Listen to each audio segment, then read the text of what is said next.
श्री शिवाय नमस्तुभ्यम। हर हर महादेव। स्वागत है आपका हमारे चैनल वास्तविक जानकारी पर। दोस्तों, आप सभी लोग जानते हैं कि 23 फरवरी को माघ शुक्रवार का बहुत ही विशेष दिन है और ये वीडियो आपकी फैमिली के लिए, आपके पूरे परिवार के लिए होगा। है ना, बस कुछ नहीं करना है, काला तिल लेना है, दूरवा छोटा सा उपाय करना है जिससे आपका परिवार खुश रहे और आपकी फैमिली में, परिवार में हमेशा खुशियां बनी रहे। पूज्य गुरु जी की कथा से सुन के बहुत अच्छे से आपको इन सभी उपाय को समझाऊंगा। ठीक है, वीडियो को पूरा देखिएगा ताकि चीजें आपको आसानी से समझ आए और आपको करने में कोई दिक्कत ना हो। ठीक है, चलो तो सबसे पहले हम लोग बात करते हैं कि हमें कौन कौन सी चीजों को लेना है। तो स्क्रीन पे आपको दिख रहा होगा काला तिल, आपको एक चुटकी लेना होगा काला तिल। ठीक है, बहुत ज्यादा मत लिया करो, एक चुटकी ठीक है। साथ ही साथ यहाँ पे आपको बहुत ही ज्यादा दूरवा दिख रही होंगी, दूरवा भी आपको नहीं लेनी है, 5 से 7 दूरवा लेना, इससे ज्यादा मत लेना। जो हरी वाली आती है ना, वही दूरवा लेना है। ठीक है, इन दोनों चीजों को लेंगे और साथ ही साथ एक तांबे का लोटा लेंगे जिसमें जल भर है ना। इस जल के अंदर आपको कुछ भी नहीं डालना है और पहुंच जाएंगे लेकर के महादेव के शिवलिंग के पास में। मन हो अपने घर पे करो, मन हो मंदिर में, सुबह, दोपहर, शाम, रात, कभी भी करो। फेस रखेंगे उत्तर दिशा यानी कि नॉर्थ डायरेक्शन। जो क्रम बताऊंगा, नियम बताऊंगा, मेरी बात बहुत ध्यान से सुनेंगे। आपके पास में जो काला तिल है ना, उस काले तिल को महादेव के शिवलिंग के ठीक ऊपर पहले समर्पित करोगे। ठीक है, जब काले तिल को समर्पित करोगे तो यहाँ पे आपको श्रम्भेश्वर महादेव का नाम लेना है। कौन से महादेव? श्रम्भेश्वर महादेव के नाम से काले तिल को समर्पित करोगे। काला तिल समर्पित करने के बाद में जो भी आपके पास में दूरवा है, 5 या फिर 7, उस दूरवा को माता अशोक सुंदरी वाले स्थान पे समर्पित कर देना और इस कामना से समर्पित करना कि हमारी फैमिली में, हमारे परिवार में हमेशा खुशियां बनी रहे, कभी भी किसी को भी हमारे परिवार में कोई भी दिक्कत ना हो। इस तरीके से प्रार्थना करेंगे और जो आपके पास में एक लोटे में जल है वो महादेव के शिवलिंग के ऊपर, इसी काले तिल के ऊपर श्री शिवाय नमस्त भयंकर का ध्यान करके समर्पित करोगे। यहाँ तक आपको चीजें समझ में आ गई होंगी। जब जल चढ़ाओगे ना, तो ये जो जल है बहता बहता इसी जलाधारी से और दूरवा से होता हुआ नीचे गिरेगा। अरे गिरेगा कि नहीं गिरेगा, इस जल को यहाँ पे रोक लेना। ठीक है, बहुत ज्यादा मत रोकना, लेकिन थोड़ा सा तो रोकना ही है। जल को रोकने के बाद में इस जल को लेके आप चले जाएंगे अपने घर पे और पूरे घर में हर एक कमरे में थोड़ा जल आपको छींट देना है। बाकी का बचा हुआ जल जो आपके घर का मेन गेट है, लोहे वाला दरवाजा है, उस दरवाजे के बाहर छींट देना है। इससे क्या होगा, आपके घर की जो नेगेटिव एनर्जी होगी, जिस कारण से आपके घर में कष्ट आते हैं, वो कष्ट की समस्याएं आपके घर से दूर जरूर होंगी। ठीक है, समझे आप। चलो तो यहाँ पे हम लोगों ने पहले उपाय की बात की जो कि माघ के शुक्रवार के दिन आपको करनी चाहिए। आगे बढ़ते हैं। अब इस वीडियो में हम लोग अपने उपाय की तरफ। दूसरा उपाय भी बहुत अच्छा है, क्योंकि ये भी आपके परिवार के लिए है और आपके परिवार में जो बीमारियां फैल रही है ना, उन बीमारियों को खत्म करने के लिए बहुत ही ज्यादा छोटा सा और आसान सा उपाय समझेंगे। यहाँ पे आपके सामने दिख रही होगी धतूरा। ये टाइम जो चल रहा है ना, इस टाइम पे धतूरा बहुत ही ज्यादा मात्रा में मिलेगा क्योंकि आ रही है महाशिवरात्रि। तो शिवरात्रि से पहले का जो टाइम होता है उसमें धतूरा बहुत मिलता है। मात्र एक धतूरा लेना। ठीक है, ले लिया। को लेने के बाद में आपको लेना होगा चावल के दाने। कितने? 2 चावल के दाने लेना, इससे ज्यादा नहीं लेना। ठीक है, ले लिया। इन 2 चावल के दानों को लेंगे, धतूरा लेंगे और एक तांबे के लोटे में जल भरेंगे। इस जल को लेके और उन सभी चीजों को लेकर पहुंच जाएंगे महादेव के शिवलिंग के पास। फेस यहाँ पे भी रखना होगा उत्तर दिशा, नो डायरेक्शन। अब यहाँ पे क्रम समझेंगे, नियम समझेंगे। हमने हर उपाय में बताया है कि जल आपको बाद में चढ़ाना है, लेकिन इस उपाय में क्या करना है, जल आपको पहले महादेव के शिवलिंग के ऊपर कुंदकेश्वर महादेव के नाम से समर्पित करोगे। कौन से महादेव? कुंदकेश्वर महादेव के नाम से जल समर्पित करेंगे। जल को समर्पित करने के बाद में जो आपके पास में एक दूरवा है ना, उस एक दूरवा को भोले शंकर के शिवलिंग के ठीक ऊपर समर्पित कर दोगे। जो डंडी वाला भाग होगा वो होगा माता अशोक सुंदरी की तरफ और जो कांटे वाला पोषण होगा वो हो जाएगा आपकी तरफ।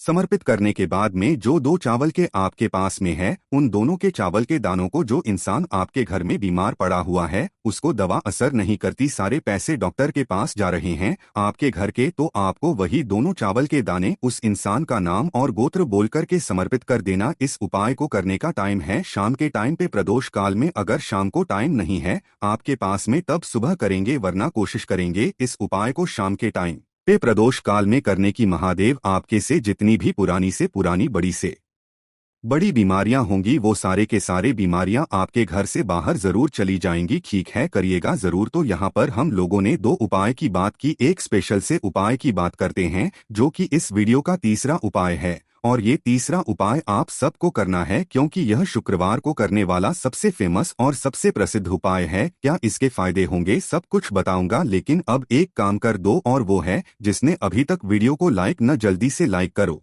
और अभी तक सब्सक्राइब अगर नहीं किया, मेरी आवाज आप पहली बार सुन रहे हो तो दी से चैनल को सब्सक्राइब करेंगे हैं ना, देखो समझेंगे। सबसे पहले बता दूं इस उपाय को करने के फायदे होंगे धन संपदा के लिए। माँ लक्ष्मी का वास आपके घर में नहीं है, बहुत परेशान हो तो शुक्रवार को इस उपाय को करेंगे। क्या करना है, आपको लेने होंगे चावल के दाने। कितने? 108 चावल के दाने जो कहीं से खंडित ना हो, टूटे हुए ना हो, वो लेंगे। अब 108 चावल के दाने के साथ आपको लेनी होगी दूर्वा। ठीक है, बहुत ज्यादा नहीं लेकिन 5, 7, 10 दूर्वा ले लेना। लिया दूर्वा, हरी वाली दूर्वा लेनी है। यहाँ पे अब दूर्वा लिया 108 चावल के दाने लिए। साथ ही साथ आपको लेना होगा केसर। ठीक है, मार्केट में 5 से 10 रुपए में छोटी सी डिब्बी आती है, पूजा पाठ में इस्तेमाल होती है, वो केसर लेंगे। उस केसर को आपको क्या करना है, इस तरीके से छोटी सी कटोरी लेंगे। ठीक है, उस कटोरी में केसर डालेंगे, थोड़ा सा पानी डालेंगे और जो मैंने 108 चावल आपको दिखाए वो इसी केसर की कटोरी में डाल देना है। साथ ही साथ एक छोटी सी चीज की आपको जरूरत और होगी, और वो जरूरत है दूध और पानी का मिक्सचर। आपको एक छोटे से पात्र में करना है। गिलास ले लो, कटोरी ले लो, उसमें दूध और पानी आपस में मिला करके और उसमें जो मैंने आपको दूर्वा दिखाई है उस दूर्वा को डाल देना। अब करोगे कैसे इस उपाय को समझेंगे। माघ शुक्रवार के दिन शाम के टाइम पे प्रदोष काल में यह उपाय आपको अपने घर पे ही करना है, मंदिर नहीं जाना। आप सभी लोगों के घर में भगवान लड्डू गोपाल की कोई भी फोटो, मूर्ति, प्रतिमा होगी। अगर नहीं है, भगवान कृष्ण की फोटो, मूर्ति, प्रतिमा होगी, उनके ऊपर कर सकते हो। सबसे पहले क्रम समझेंगे। जो मैंने आपको केसर की कटोरी बताई है जिसमें 108 चावल के दाने हैं, उन 108 चावल के दानों को एक एक करके माता लक्ष्मी का ध्यान करते हुए आपको इन्हीं के ऊपर डालना होगा। लड्डू गोपाल के ऊपर या फिर भगवान कृष्ण के ऊपर। किसका स्मरण करोगे, आपको इस करना होगा माता लक्ष्मी का एक एक चावल के दानों को समर्पित करेंगे, केसर के साथ समर्पित करना। ठीक है, जो मैंने आपको दूध वाला पात्र दिखाया जिसमें ध्रुवा है, उस दुर्वा से आपको थोड़ा सा ज्यादा मात्रा में 108 बार आपने 108 चावल चढ़ाया तो 108 बार आपको उसी दूध पानी का छींटा इनके ऊपर भी डाल देना होगा। ठीक है, इतना करने के बाद में आपके पास में लोटे में जो भी दूर्वा दूध बचा हुआ है किसी पेड़ के नीचे देना है। इससे हमारे घर में माँ लक्ष्मी का वास होना स्टार्ट होता है और धन संपदा की जो भी कमियां होती है घर से धीरे धीरे करके खत्म जरूर होती है। ठीक है, करिएगा जरूर। यहाँ पे हम लोगों ने 3 उपाय की बात की, एक और उपाय की बात करते हैं। ये उपाय सबसे छोटा और बहुत ही आसान सा उपाय। कहोगे भैया क्या फायदे होंगे इस उपाय के, तो ये जो चौथा उपाय है ना, इसके फायदे हैं कि अगर आपकी फेस पे बहुत ज्यादा दाग धब्बे है, कहीं पे भी बॉडी में कोई ऐसा स्पॉट है जिसको आप इलाज करा रहे, कॉस्मेटिक लगा रहे हो,